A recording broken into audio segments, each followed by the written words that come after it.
Welcome to the Six Steel City Rings podcast. My name is Ray Whiting. Welcome back. With me, I have Miss LeeAnn Lohman, I have Mr. Bob Quinn, and Mr. Zach Facetious. Guys, how you all doing? I'm doing Wonderful. pretty good. Fantastic. It is so good to be back after a week and everything. Was down, and so again, I'm glad to be back in the saddle with you all, talking Steeler talk. And believe me, it's I was just fiending, just fiending for this day. And again, I'm glad to be back with you guys. We got a lot to talk about. Here's the rundown of what we'll talk about today. June 7th, 2024. A tale of two Cams. We're going to start off with that right there. Cam, which one? We'll talk about both. First one, Cam Hayward, defensive lineman. He decided to come join, attend the OTAs. He still say he feels like he should be a top 5 player. He feels like it still. However, Omar Khan, the GM for Steelers, begs to differ. And so we're going to talk about that, as well as the prodigal son coming back home and Cam Sutton. He was released by the... I don't know about prodigal, but... I'm just being a little facetious. Nice. Yeah. So we're going to talk about that. But first, again, let's talk about Cam Sutton. And LeeAnn, I'm going to turn to you first. Share your thoughts about the return of Cam Sutton coming back to the Steelers. I'm really glad to hear that whatever was going on in Sutton's personal life, that obviously got resolved, got squashed, whatever it was. It sounds like charges weren't ever pressed against him. And so I'm glad to hear that. I hope that whatever went on is resolved and is not going to be a distraction going into this season. But I think that having Sutton back immediately boosts our secondary, and it's a huge help. I mean, that was one area that we stayed kind of weak in with just Joey Porter Jr. after letting Patrick Peterson go. It felt like there was a little bit of a hole there. I didn't ever think that bringing Pat P back was necessarily the right answer. And once I heard that the Lions had released Sutton and we started talking about the possibility of him coming back to Pittsburgh, it certainly felt like a better alternative than not having him. So I think it's an easy transition. He knows the defense. He knows the players. The team obviously wanted him back very badly. He alluded yesterday when he spoke at OTAs that they've been in contact ever since he got released by the Lions. So they obviously wanted him back, and I'm glad to see him there. Bob? I've listened with some interest to Andrew Filipponi yesterday on the PM team with Pony and Mueller on 93.7. And initially the reaction, and Pony was, I remember when Sutton went away in free agency, he was down on the move. He thought we should have re-signed him. A lot of fans thought we should have re-signed him. And he goes to Detroit, he gets more money, whatever trouble happened off the field. I know Pony got crushed yesterday for bringing up do you want a guy who's accused of all this, even though they dropped the charges on our team? Well, the reality of the NFL is it's not the good guy league. It's just not. And it morphed into the point that I think is more pressing. Cam Sutton got torched last year as a defensive back. When he was the nearest defender, according to Pro Football Focus, he gave up over 1,150 yards passing. Quarterbacks had a 122 or 122 passer rating when they targeted him. Joe Starkey made the point yesterday. He turned every quarterback who faced the Lions into Joe Montana. I don't know that he's fallen off that far, but Sutton was a good slot, occasional outside cornerback for the Steelers. He went to Detroit. He started out in the slot, but at injuries, he got forced outside. He is not a number one corner. He's never been a number one corner. He's a smart guy in the right defense, but I think they asked way too much of him. And let's face it, I mean, he's not going to cover. You put him Justin Jefferson twice a year. He's not going to cover Justin Jefferson one-on-one. He's not going to cover a guy like George Pickens one-on-one. And that's what you're doing when you ask him to be the number one corner. he's an incredibly smart guy. And part of why he did so well with the Steelers is because he knew the defense backwards and forwards. Terrell Austin was his coordinator. Terrell Austin's going to be his coordinator again. Presumably, they haven't changed a whole lot. As long as it's the right role as a depth piece number 3, or maybe even the starting number 3, in the second half of the season, that's really going to help us. I don't know how Zach feels about this, but I thought Mike Florio made an excellent point yesterday. It's all nice, well, and good to have Cam Sutton on the team, but we're not going to see him until midseason because he's going to get suspended. That's an interesting point. I don't think any of us have really thought about this suspension.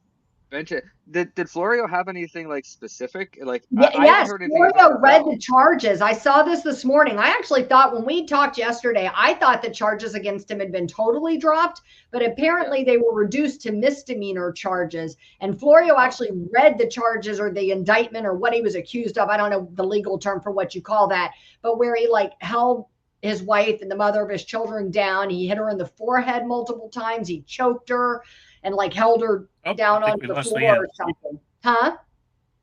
No, we're good. Okay. So he did read that. And what he said was, the Steelers, his opinion, the Steelers are saying, we're willing to put up with this crap. Do you know what I mean? Because we know this guy and we're getting him cheap. But from Florio's position, it was a lot of crap to put up with. And I don't know. I mean, like I said, I think he makes our secondary better than it was without him. But it's a valid concern. It is and that's just interesting because that I don't want to say it flies directly in the face of what I was going to say, but I listened to Ramon Foster yesterday, and while he did admit we don't know all of the exact details, he did say that both the Steelers and the NFL, especially the Steelers, do their due diligence when they bring people in. And the Steelers aren't going to bring someone in if there's a chance something's hanging over his head that they're not prepared for, or if there was anything that would come up later the Steelers aren't prepared for. So if the Steelers did bring him in, then I don't think Florio should worry. The Steelers are bringing him in with the expectation of whether a suspension is coming, whether it's not. But weirdly enough, my focus is on none of that. My focus is on, actually not even on Cam Sutton. My focus is on Minkah Fitzpatrick, because I haven't heard a lot from Minkah as the OTAs go on. Suddenly Cam Sutton comes back and Minkah is talking in a way I haven't heard him talk about in a long time. Minkah was talking about himself in the third person. What he actually said, Nick Farabaugh was talking about, he said, Minkah said, just let me play ball. That's it. Minkah ball. As many great players as you can get in the field is going to help Minkah play Minkah ball. When you hear Minkah Fitzpatrick talk about himself as Minkah, he's feeling himself again. Yeah. And Foster brought up a good point when I was listening to him yesterday, that this is kind of a Troy Polamalu situation where Fitzpatrick is great on his own. He's very good at what he does. And Troy was generational, legendary on his own. But it was the Ryan Clarks. It was maybe the Deshaun Elliott's and the other people around Minkah right now who he sees. He's like, you guys are going to let me do what I do best. Well, Minkah can make up for other people's inadequacies on the defense and in the secondary, but that's not where he's best used. And I think, Bob, you brought up that him and Florio kind of went at it. Flores went at it when Flores asked him to do things that he didn't want to do. So I don't feel that it's really too much about Sutton. I feel about it's what Sutton did to Minkah. So if Sutton brings that confidence to Minkah, something has to be right. And it was the first 8 OTAs. He literally hit the ground. And Minkah suddenly kind of perked up. So that's what we need. And I don't know the details. I'm going to trust the Steelers as far as legal thing goes because of what Foster said. And Foster's been in the building, and he's said he's seen people in the building who didn't deserve to be there, and they are not in that building. So every Steelers reporter and every Steelers player has come out and talked constantly about how out of character these charges were, how this was not the person they known, how they don't believe for a second that this is how this went down. And so that does, you don't always hear people, sharing that kind of confidence level over something like this. Usually they try to brush it under the rug a little bit, but it's been the opposite. What's so interesting about this is when we think of, just from a general football fan's perspective, we look at the Pittsburgh Steelers as a good, clean upright, standing football organization. And I'm sure people will probably question why. And there may be some knocks against the organization because, again, for them to re-sign Cam Sutton, I'm playing devil's advocate on this. To re-sign him, I believe is a necessity from a personnel perspective. At the same time, from the outside looking in, people will probably say, you know what, this may knock some luster off of the organization and how they handle their business. So time will tell. We'll see. Guys, I've certainly seen my timeline has been filled with a lot. If the media might be okay with it, there are a lot of people that are diehard Steeler fans that have said this is it for them. I don't know how serious they are, but there are a lot of people upset at this. And I can't imagine the Steelers didn't take that into consideration. They knew there would be some blowback, and it would be one of the dumbest moves in the world if the Steelers are well aware that there's all this stuff they don't know that's going on, whether if he's really guilty, if it's worse than we thought, and then they're taking this blowback at the same time while signing him. That to me would be one of the dumbest PR. Here's a solution to this. In the words of late Al Davis, just win, baby, and everything will be swept under the rug. Well, here's the other way to look at it. Just win, baby, is all fine, well, and good, but what if it's the worst case scenario? What if it's, hey, we weren't gonna bring him back, but beyond Dante Jackson and Joey Porter Jr., we got real problems that we didn't address. And the only answer out there is Cam Sutton because he knows the offense and we can get him cheap. I mean, that's the scary thing to me about Sutton. It's not so much. I think that you got to separate the legal from the football. Yeah, Florio made the point that, the NFL has set a pattern. You get accused of these kind of crimes, you're going out for 6.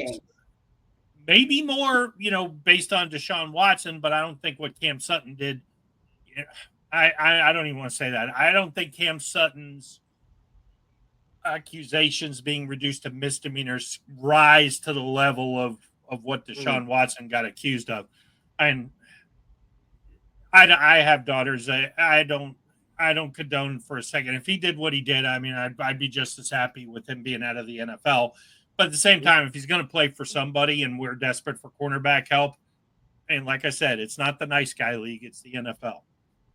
I'm hoping you're wrong, Bob, because I don't think I saw it. If this is a desperation move, that's an entire other thing. Because wow.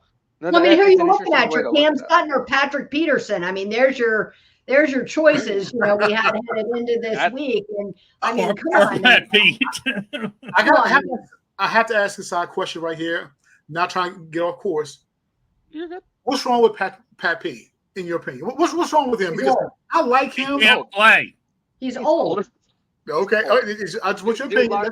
That's what your opinion. I like Patrick Peterson. Look, I'm not knocking the guy. I think he was what we needed at that time last year. Maybe not on the field, but he provided that person that Joey, Porter Jr. needed, provided that leadership to him and Corey Trice, those young guys. I think helped get them settled and established and teach them. And I wouldn't have thought it would have been the worst thing if we'd found a way to bring him back on a cheap contract this year, just for that purpose alone. Do you know what I mean? Mm-hmm. But I don't think Patrick Peterson plays at the level that Patrick Peterson thinks he plays at anymore. And I will always give him credit for being willing to be moved all around the field and to play every position in the secondary and do all of these things. I mean, he was a good sport. He never complained. He didn't give any guff to the media about it. He was happy to do what he could to help the team. He just wants to play. So there's a part of me that wants to see the guy get his, he always wanted these however many years. And so this final season, but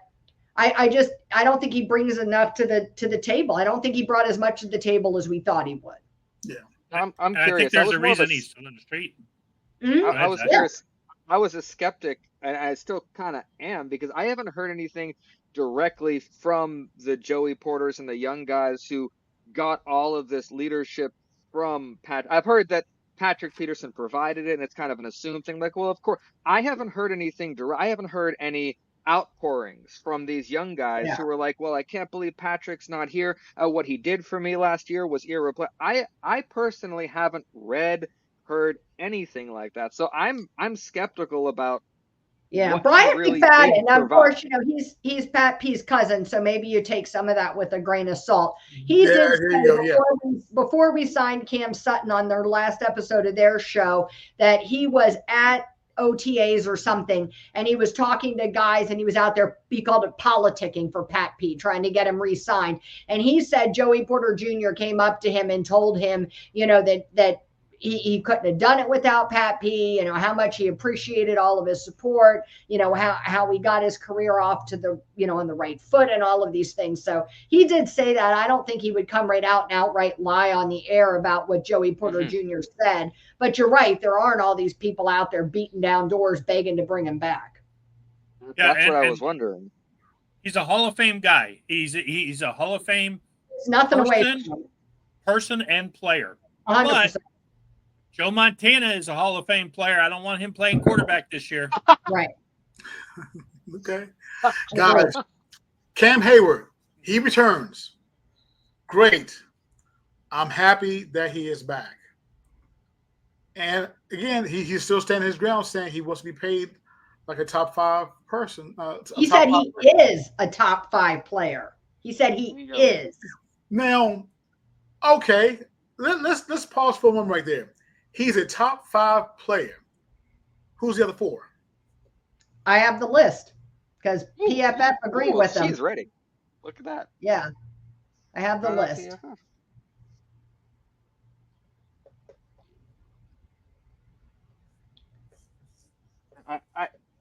While LeeAnn's pulling, Here we go. Here they are. So Cam's 5, 5 Derek Brown is 4, Quinnen Williams is 3, Dexter Lawrence is 2, and Chris Jones is 1. That was just put out. I mean, it just came out May 30th. They said that Hayward is one of the few remaining players from the outstanding 2011 draft class, still playing outstanding football for the Pittsburgh Steelers. Injury caused him to miss some time in 23, but the 4 seasons before that, he was averaging a PFF overall grade above 90. At 35, Hayward is still a force to be reckoned with until he walks away. Yeah, it's I know everyone brings it up. We get caught up in that injury because it happened at the worst for a 35-year-old, and nearing the end of his contract. That injury happened at the worst possible time because I think it gave all of us this idea of, Cameron he has injury problems.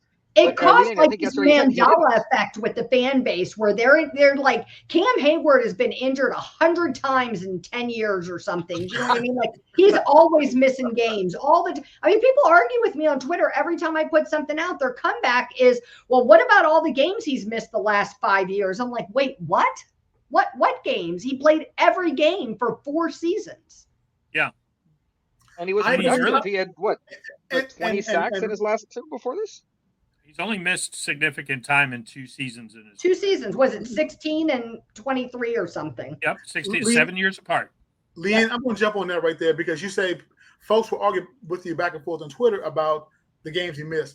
You know what? And I kind of side with them also but here's the thing. And you kind of proved me wrong just now. But the thing is, it's the games that he has missed, the crucial games.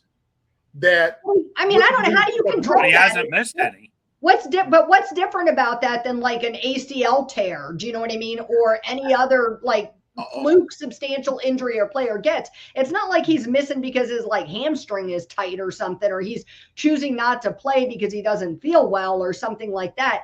He had like a legitimate fluke injury. I mean, no different than TJ Watts, and we're not all hating on him for all the time he missed the year before. Well, given the fact, I think Cam Hayward's last injury was a groin injury, I believe. Yep. The tear, a bad one. It was a bad one. Tear. I don't recall if he had surgery or not, but of course he missed some games. So he has. When it comes to surgery, that's pretty major. As someone who's had, it was a big deal.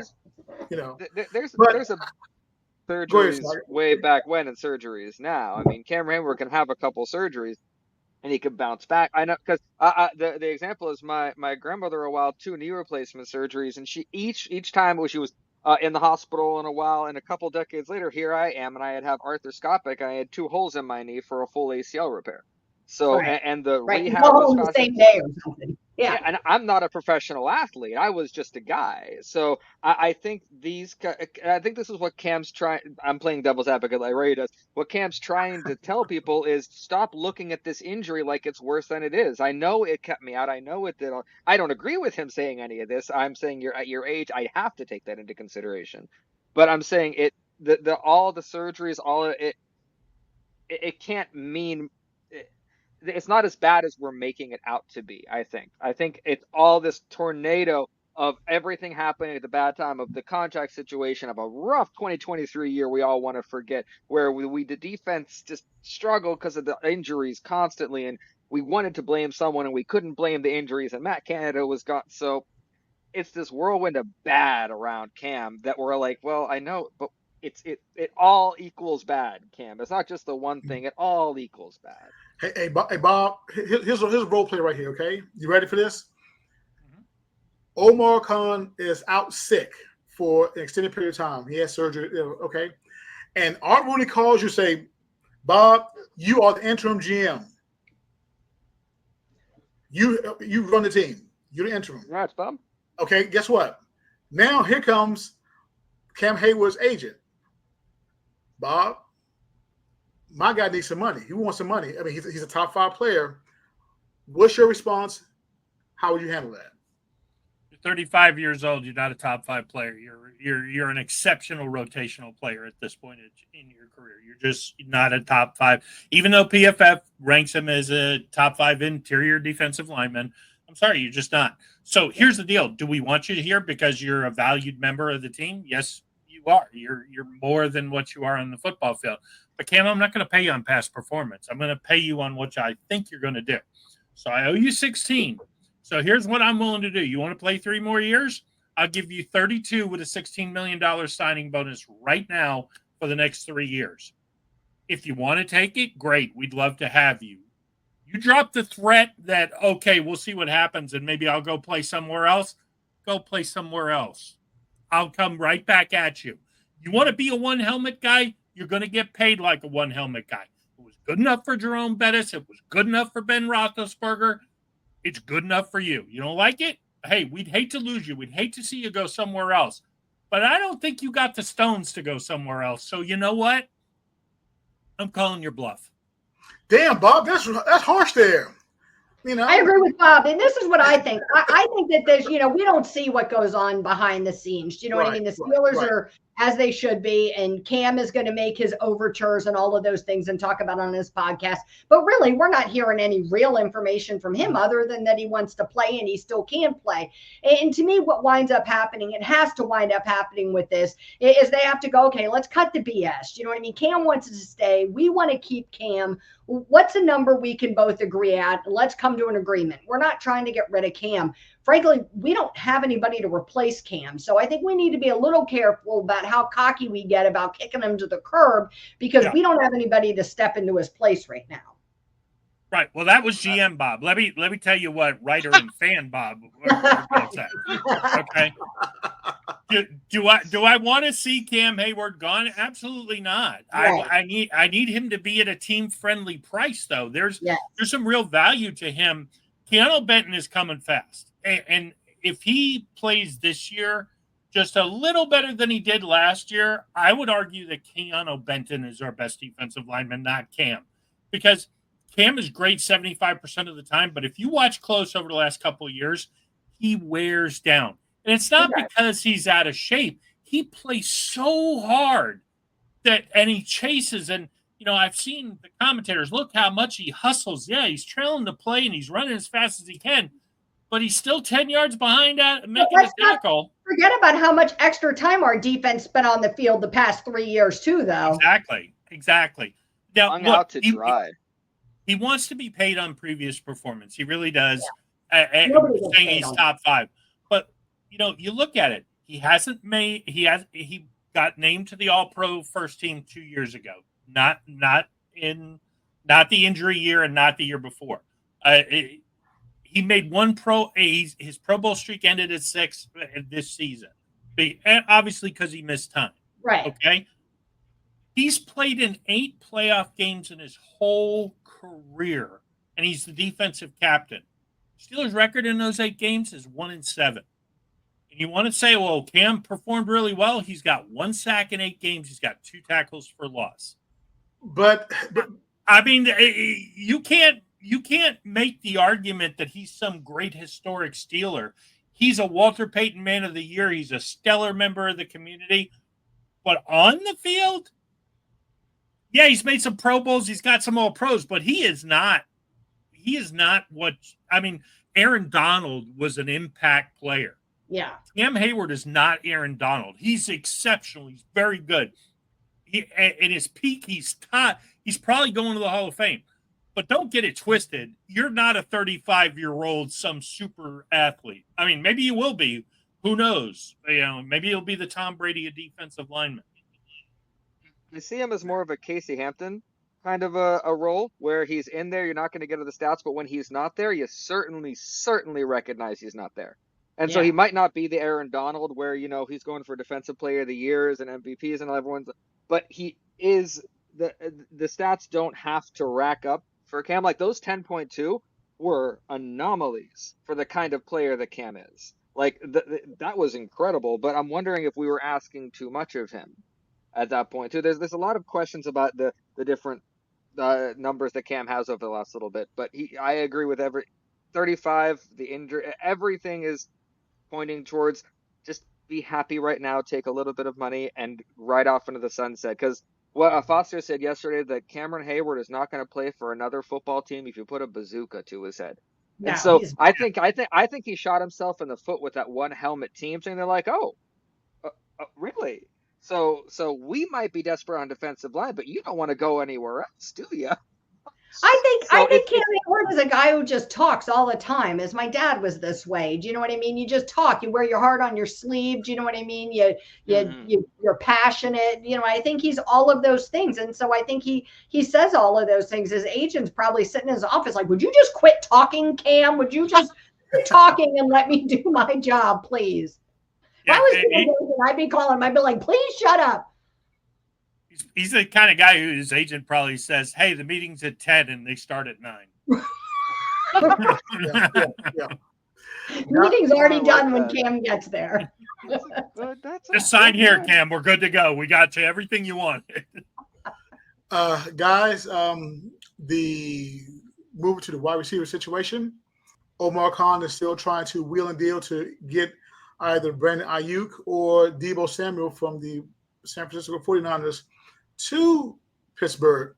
And of course, the amount is the big issue. So the question asked, can the Steelers afford a new wide receiver after JJ's mega deal? And that's Justin Jefferson. I think this is going to be a little different. Let's have a little bit of a showdown here. I think that's a fun idea. We ready for a showdown, guys? Round 1, fight! Well, here's my thought right here. And Bob, I mean, again, you may want to disagree with me. I mean, and this is why we are fighting. Can the Steelers afford to pay someone? Well, let's just say, I mean, well, in my opinion, Deebo Samuels is the cheaper of the two between him and Ayuk, in my opinion. So if you're looking at paying him around $25 million, and on the other side of the field, you have George Pickens, who's going to flourish as a good player. Now you got to pay him. To me, somewhere along the line, I mean, it's going to be someone's going to be left out on the offensive side of the ball as far as contract situation. I just believe that we should not try to trade. In years past, what the Steelers have done, they have drafted and they have worked with the players. They have worked at hone their crafts, hone their skills in training camp and everything throughout the season. We did the same thing with AB. We did the same thing with Mike Wallace, Hines Ward. They gradually worked their time in, and eventually they became a good receiver, a good asset for the Pittsburgh Steelers. I don't think that paying that much money to one player, and we got to turn around, we got to pay the other player on the other side of the ball around that much. Maybe less, but still, you're talking about at least maybe what, $40, $50 million between two players.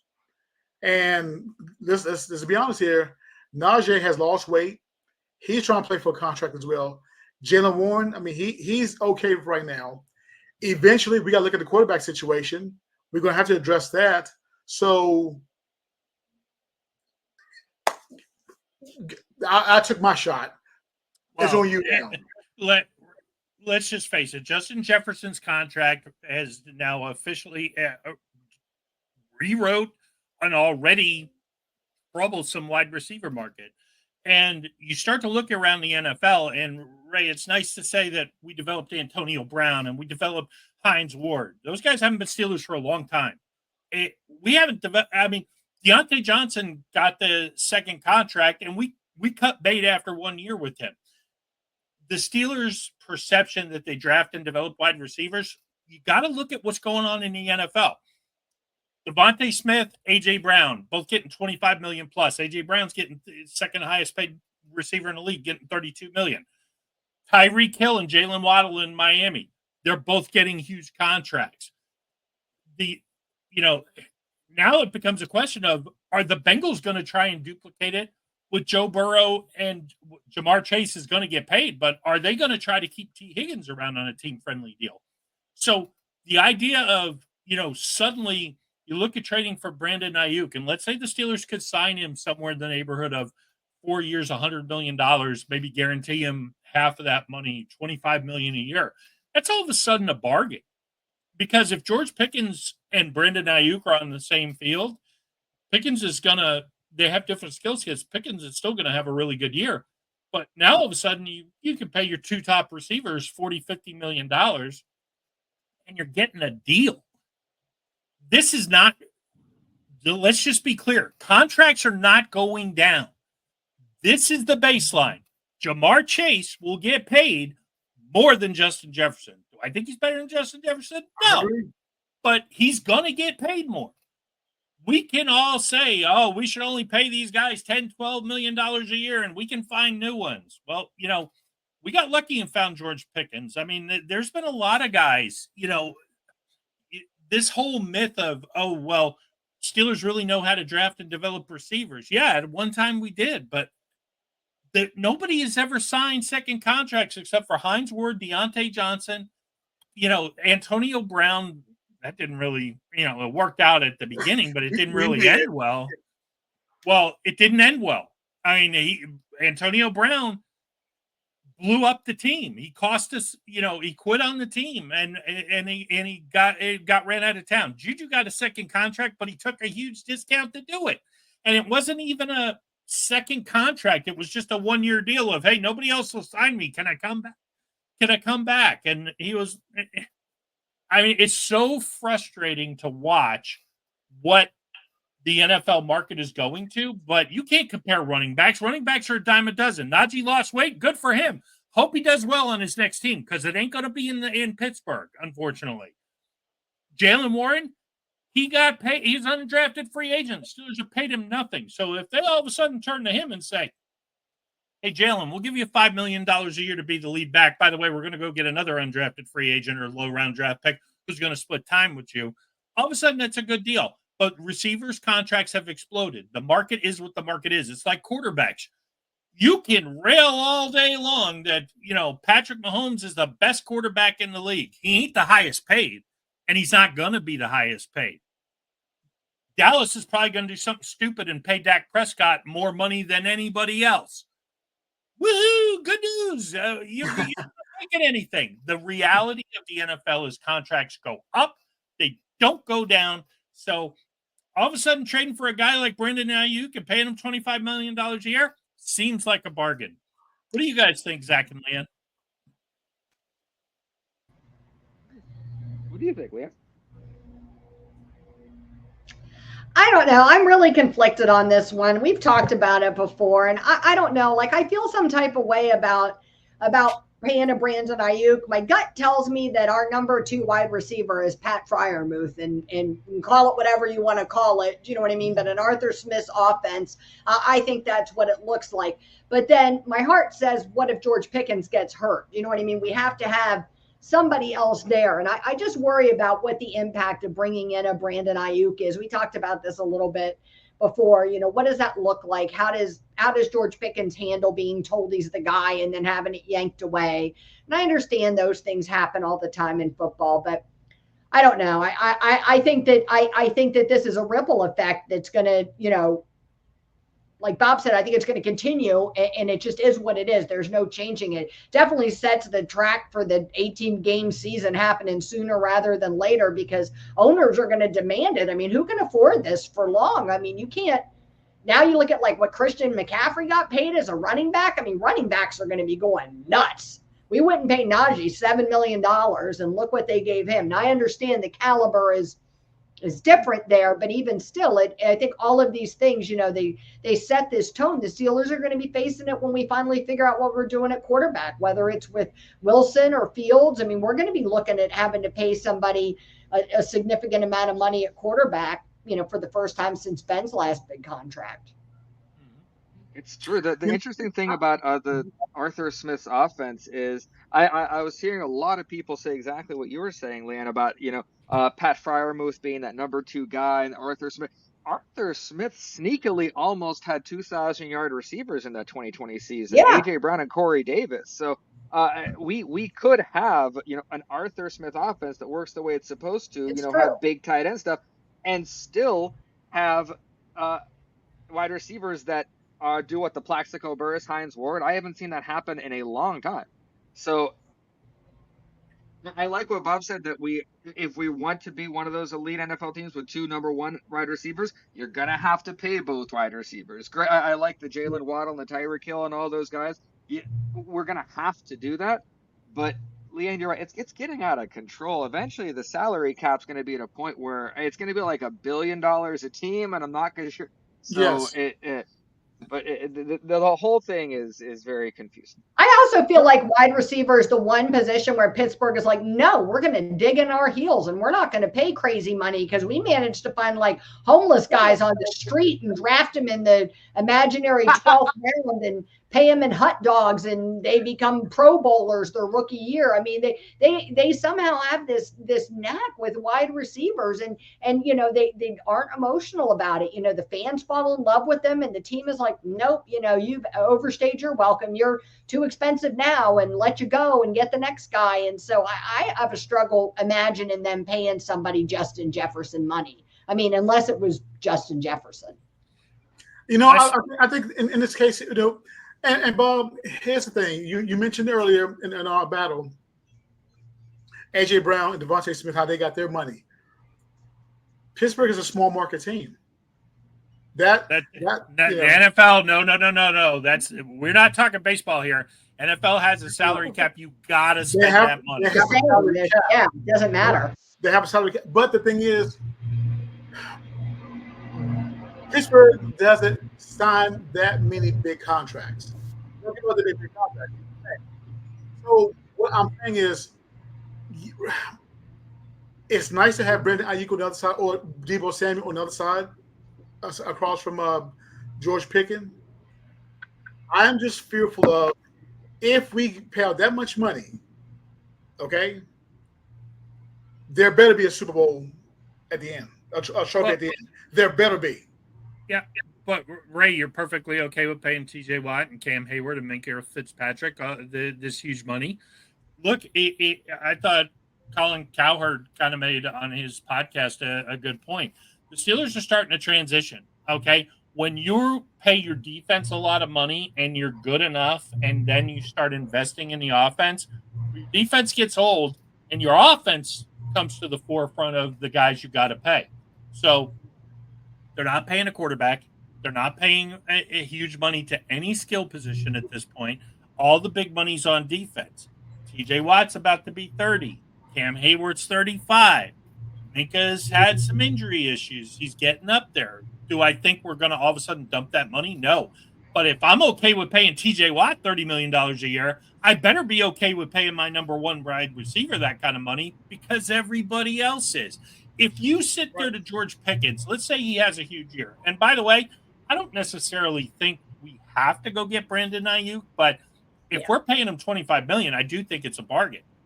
If Roman Wilson comes in, and this is what I would like to see, Roman Wilson and George Pickens, if Pickens has a huge year, goes for 90 catches, 1,500 yards, 10 touchdowns, what do you think we're going to have to pay him?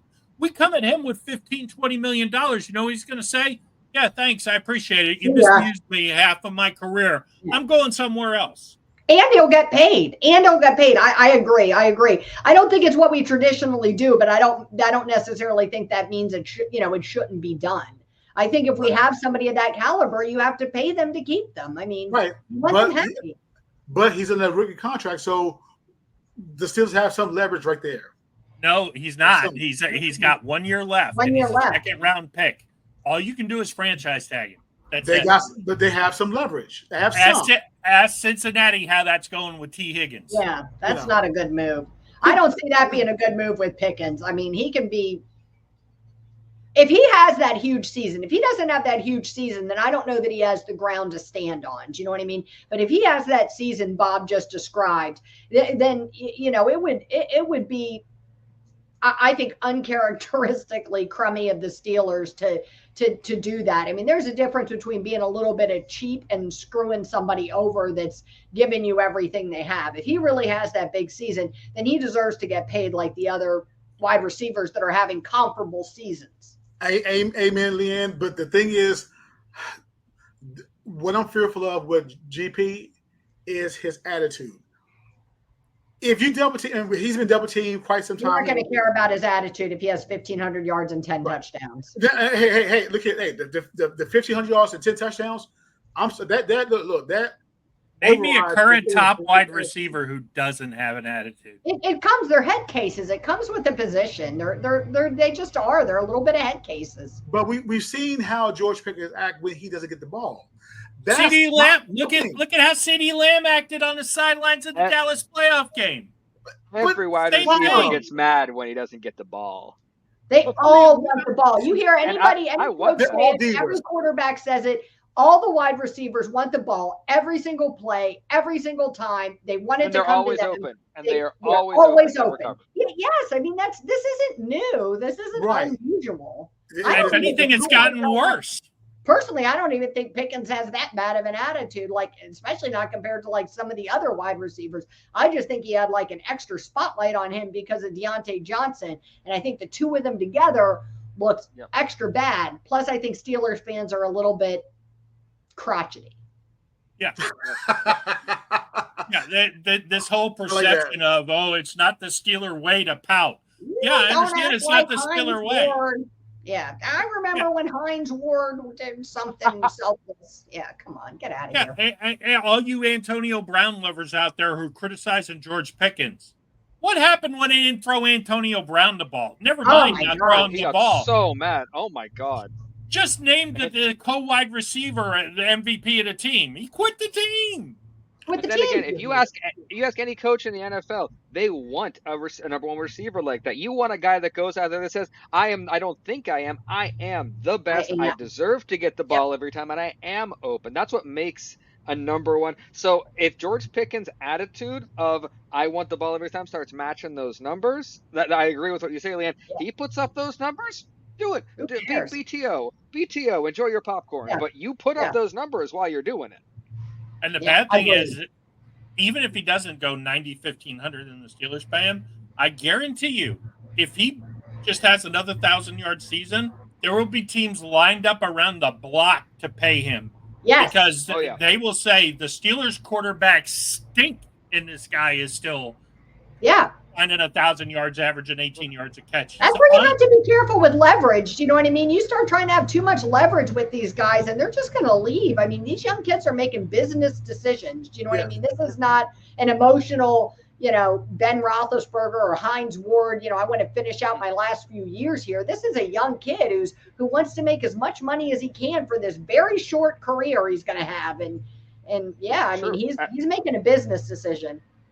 How much did they pay? I mean, Christian Kirk got paid. And Christian Kirk, no one talks about Christian Kirk like they talk about George Pickens. Right. So, Yeah. so you have George Pickens, like you said, Bob. He has an okay season.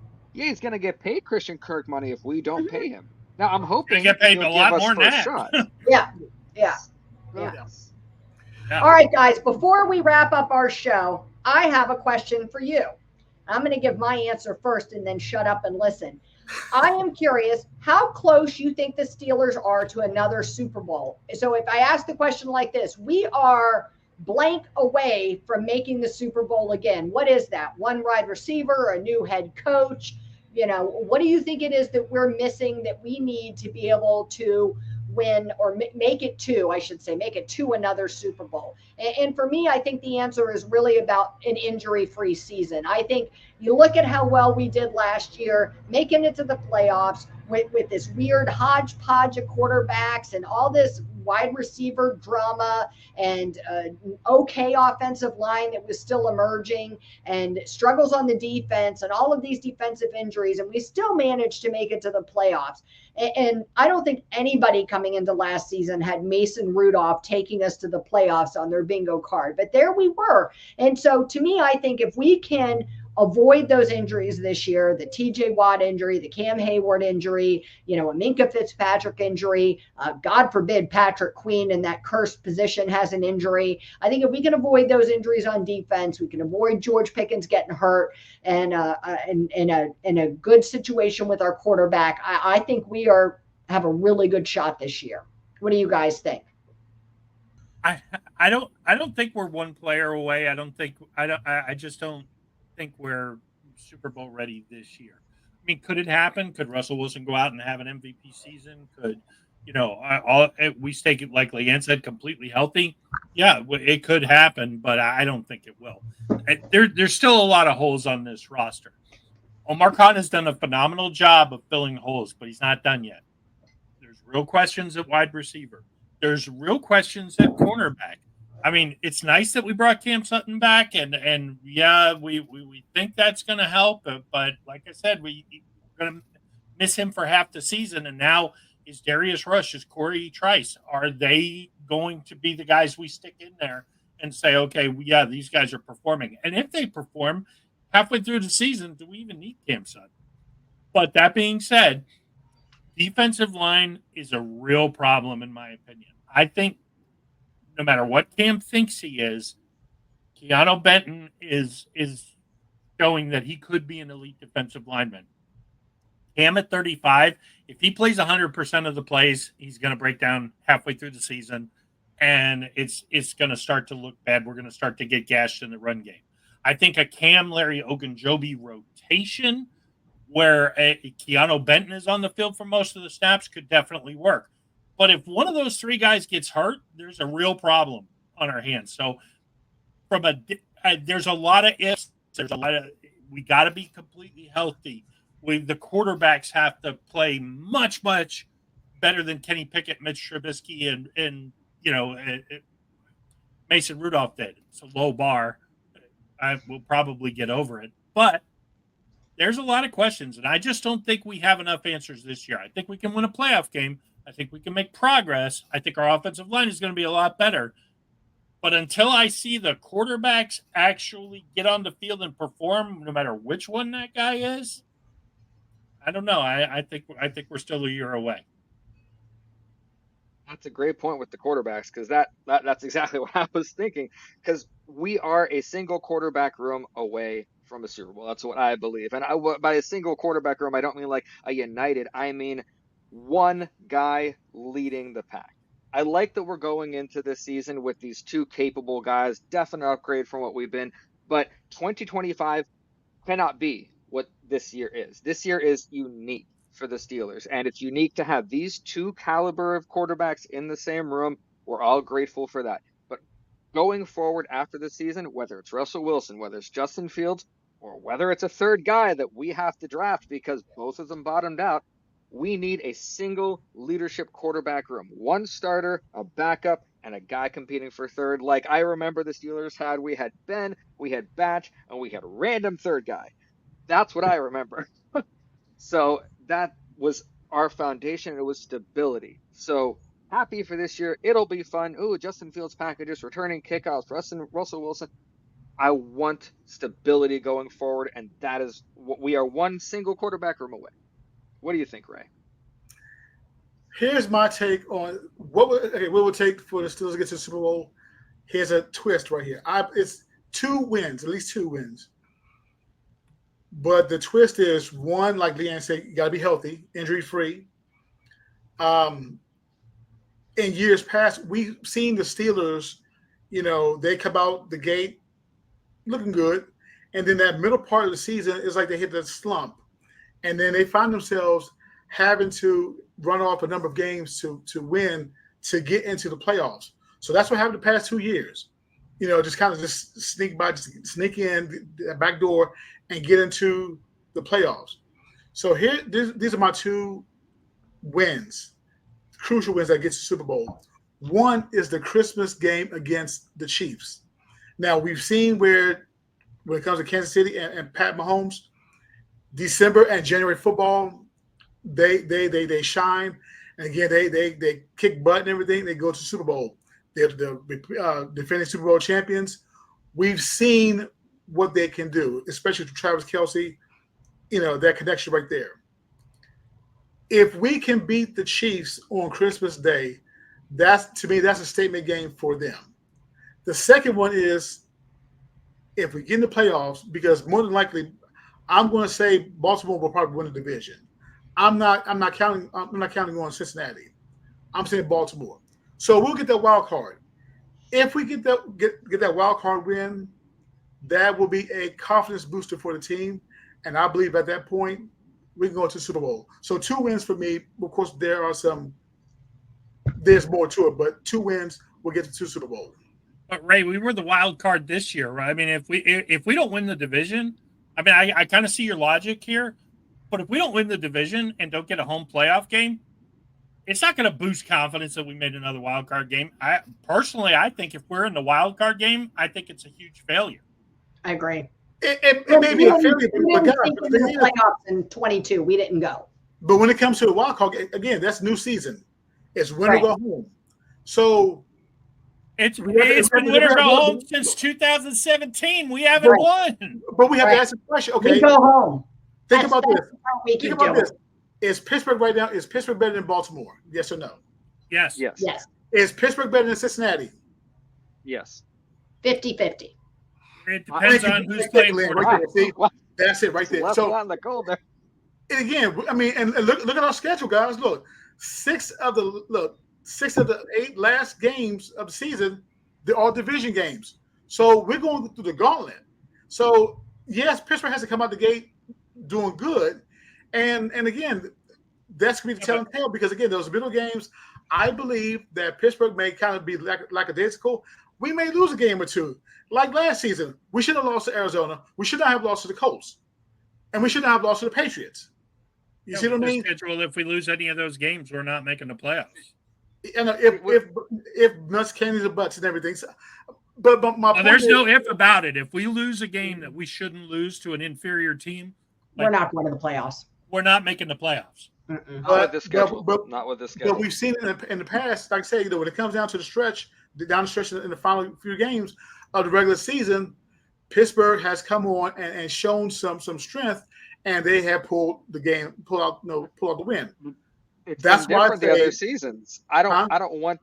I want us to be going into the last stretch of the season like all the other contenders are. Like, okay, our playoffs are almost wrapped up. Let's start getting ready for the playoffs a few weeks ahead of time. I can't remember the last time the Steelers had a couple weeks before the end of the season to Do you maybe remember worry about the 6 starters the final week of the year when you were like, are we going to play Ben? Are we going to sit Ben? And fans were like, doesn't matter. We won the division. Who cares? That's a good point, LeeAnn. And you look who we were playing in those games where we rested. We were playing Cleveland. We were playing Cincinnati. Oh yes, I remember that. I was in Thailand, sitting up watching the Christmas Eve game against the Browns, last game of the season. We just destroyed them. I'm like, this isn't even a The game. I adjustment don't. with the schedules is hurting us. It is what I keep Yes. thinking, that like the NFL has adjusted the schedules and it hurts us. But the teams are also better than they used to be. The AFC North didn't used to be this good. So you batter Baltimore sometime in late December or whatever. Do you know what I mean? But then, like you said, you play Cleveland. You'd be like, so what? You know what I mean? Like they're not going anywhere, fourth place. And that's not the case anymore. Now you've got 4 teams in this division that are all good. So those late games matter more. And we can't afford to lose. You could also make an argument based on how well we've done against the AFC North recently. Yeah, That the NFL maybe did us a little favor putting all those division or maybe games. that. Yeah, that's a valid point. That's a valid point. We have done well. So Ray, I completely agree with the fact that you say over the last couple of seasons that stretch has been, but it's had to be. I appreciate that we have risen to that, but we had to. We had no other choice. It was either do that or Mike Tomlin has a losing season. No, I mean, we no, did it in no, 22 no doubt. and managed to keep that streak alive, but didn't make the playoffs. You could argue 2 years ago when we were 2-7 that it was maybe Mike Tomlin's final, especially looking back at the talent on the roster, because the offense was really bad, historically bad. It was bad. Last year, we were in the division race, and we dropped those 3 games in a row. 7-4. If we win just 1 out of 3 of those games, we're playing for the division at the end of the year against both. Yes. Agreed. Yes. But guys, but I mean, the key to this season, I believe, is like folks say, analysts will say, Pittsburgh has to finish. I mean, 7-2 first 9 games. It's got to be 7-2. You know, because again, those last 8 games to me is very crucial, and you know, I'm fearful right now. But again, I'm standing on the Christmas game against the Chiefs. That is the first measuring stick. If we get past them, and again, and we make the playoffs, I like that. I'm saying worst case scenario. If we make the playoffs, worst case scenario, wild card. If we win the division, Bob, great. That's even better. Yeah, but you got us winning 12 games. If we win 12 games, we're going to win the division. I would certainly. That's good. But the thing is, if we win that first game, the first playoff game. So okay, let's look at it this way: 12 wins, we win the division. Okay, great. So we go to division round, win that game. Yeah, we're win that game. Well, maybe we go to the division round. We could be hosting a wild card game. I don't know what do I think 12 wins is good enough for the number 1 seed? Not this year, I don't. I mean, I think we're playing in the wild card round if we win 12 games. Okay, and that's fine. So my point is, we win that wild card. I believe that's a confidence booster for the organization.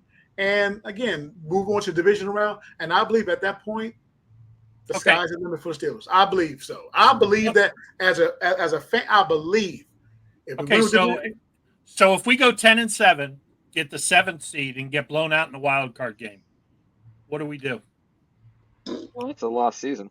Now, I will say this. I don't know if it was because of the amount of times that Bill Cowher broke my heart in AFC Championships games at home. I am not as much a boy, I hope we get a home playoff game. During the season, I want home games. Those home games are important. When we get to the playoffs, home or away, when the Steelers play at home, I get weird. I used to hope for us to be away. I used to hope for us to be away because we always managed to rise to the occasion. You're right. Yeah. We struggled at home. I mean, I used to hope for that adversity. And let's not mention the last time Pittsburgh hosted a home playoff game. Who do we lose to? Browns. Yeah, that game hurts. I didn't even have a chance to enjoy that game. Like from the first snap, it was bad. And by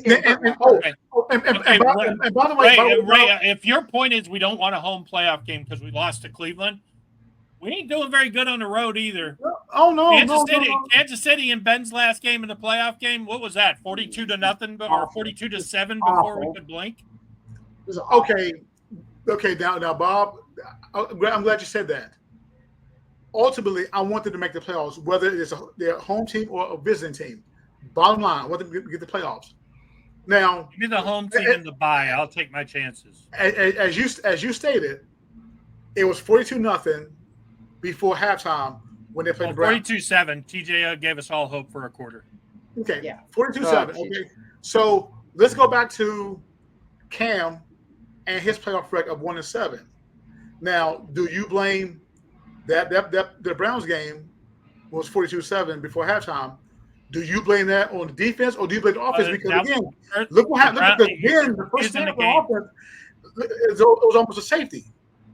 You're confusing the games, right? Kansas City was 42-7. The Browns was 28-0.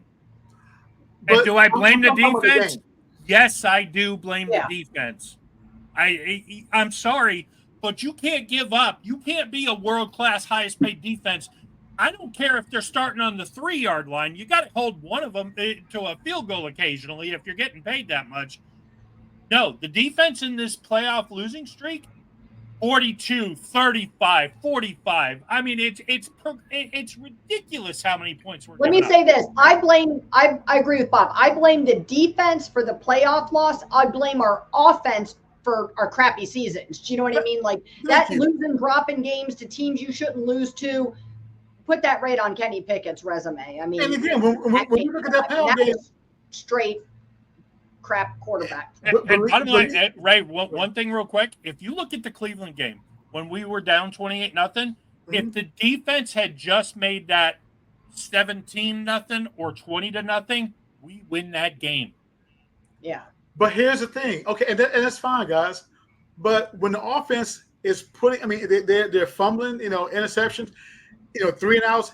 If the offense keeps sputtering like what they're doing, yes, you put the defense on the field more and more and more. And they scored 37 points. Gassed out. They scored 37 points. As soon as they got hit in the mouth, 28-0, they outscored them 37-19 the rest of the game. The defense, did the offense put them in bad position? Yes, they did. But you got to bow up in the playoffs. We fold like a cheap suit in the playoffs on defense and have forever. From jump. I mean, it's not like it's after they're tired. It was bad in those 2 games from the start. Let's all be very honest. If we are 100% honest, the last 2 Steeler playoff games felt like consolation prizes for a good job done at the end of the season. I don't feel like either of those games we were in it. Yeah. So, and I was also trying to figure out what I was going to contribute to this part, and I found the perfect thing of how I can explain. Loud noises! Agreed. Guys, we could argue this all day long. I know. It was good chatting this afternoon with everybody. Yeah. Absolutely. Oh, gosh. It was. So there's the menu for today that we discussed. Check. A tail 2 cams, the Steelers wide receivers, and how close are the Steelers to another Super Bowl? Guys, another episode in the books. Fun. Thank you, guys. That was awesome. So, see you next week. See you next week. Make sure you like, share, and subscribe. Turn on your notifications. Yep. And follow up on social media. Send us your questions. Or check out our website. We've got articles, merchandise, steelcityrings.com. There it is. There's our merch.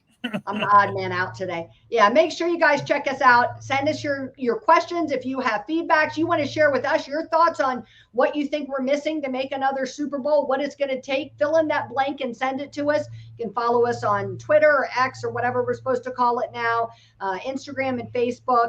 You can also find us on YouTube and find all those links and our website with Bob's great articles. So please make sure you check us out and give us a follow. We want feedback. Yeah. Give it to us. We can take it. See you next week. Have a good week, everybody. All right.